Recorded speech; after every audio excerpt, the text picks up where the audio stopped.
Tonight, we are diving into one of the most bizarre announcements from the Trump administration yet. President Donald Trump is renaming the U.S.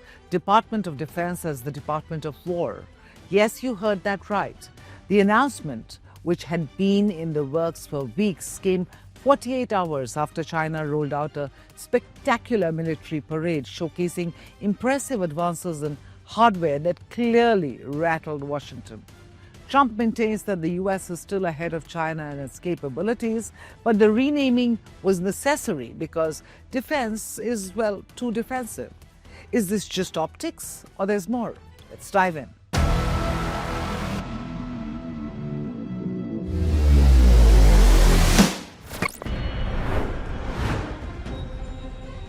So the U.S. Department of Defense is getting a rebrand that sounds straight out of a classic action movie.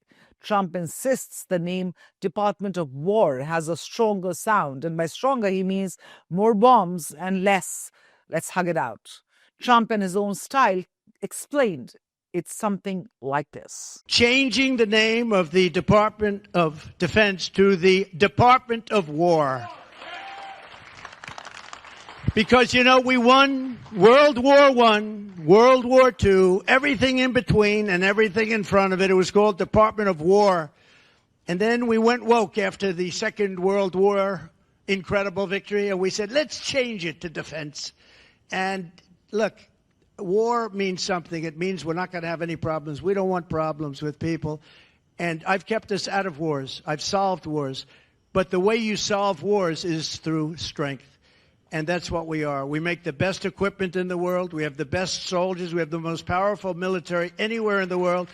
And just to put the finishing touch, his defense secretary, Pete Hegseth, has jumped onto the bandwagon too, proudly declaring that the Pentagon is all about warfighting, lethality, standards, and God knows what not. He said, "We won World War I, we won World War II, we won everything.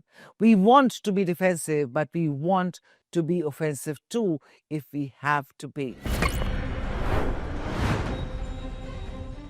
Now, you might be wondering, didn't Trump come back to the office promising to be the greatest peacemaker, the man who would bring no more conflicts and stop America's so-called forever wars? Well, that's what he likes to pretend, but the reality is a bit messier. Trump loves calling himself the world's greatest peacemaker, flexing how he ended wars from India, Pakistan, to Rwanda, to Israel and Iran. But here's the kicker. Those claims don't hold up much under scrutiny. India, for example, has flatly denied that Trump had anything or any mediation to do with the conflict with Pakistan back in June. So sorry, Mr. Trump, but the phone call from the Oval Office isn't quite the same as lasting peace, especially when the root causes are still simmering. And then there's the Middle East.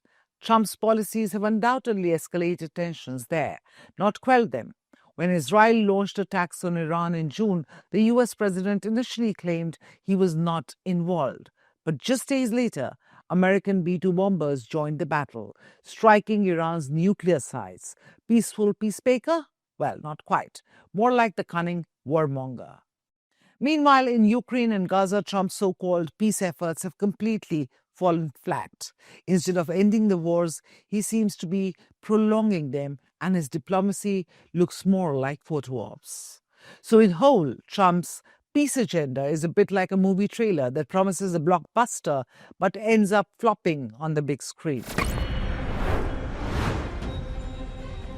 Okay, enough about Trump. Let's talk about why he only wants the Pentagon to be a Department of War and not anything else. Well, way back when George Washington was president, the US had a War Department. Yes, no sugarcoating there. It was all about war.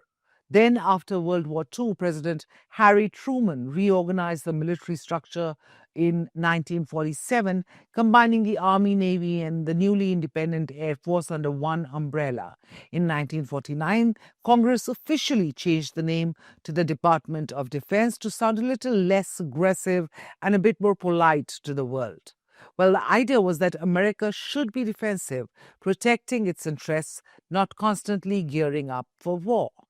But now Trump wants to toss all that out the window. Why? Because defense, he says, is too defensive, and America needs a name that screams power and dominance. Rebranding the entire Defense Department isn't just about swapping a sign on a building, though. It's a logistical and financial nightmare.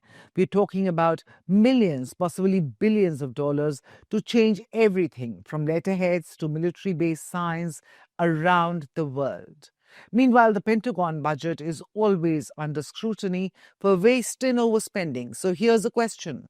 Wouldn't it make more sense to spend that money on weapons, training, or, actually supporting the troops instead of printing the Department of War logo on stationery? But no, this is more about optics. It's a symbolic power move that says we're not just here to defend, we're here to crush. Because nothing says peace more than a name that makes you sound like you're ready to conquer. Certainly, the late comedian George Carlin said it best when decades ago he delivered a brutally honest take on America's love affair with war. He said, "We like war. We are a war-like people. We like war because we are good at it.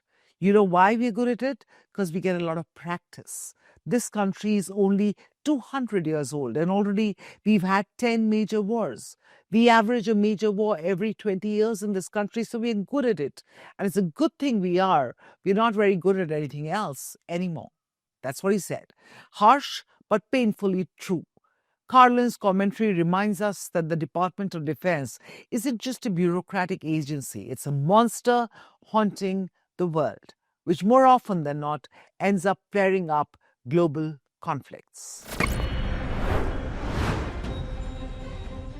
And this brings us to the bigger picture, America's long history of military intervention abroad. From Korea to Vietnam, Iraq to Afghanistan, America has earned itself the reputation of a war country.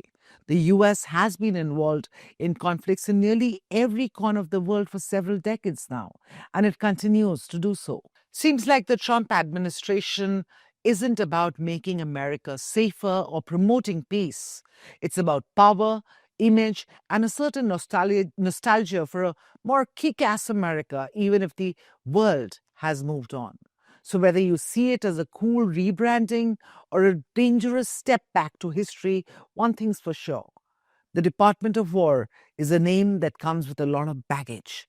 And like Trump himself, it must be taken with a pinch of salt.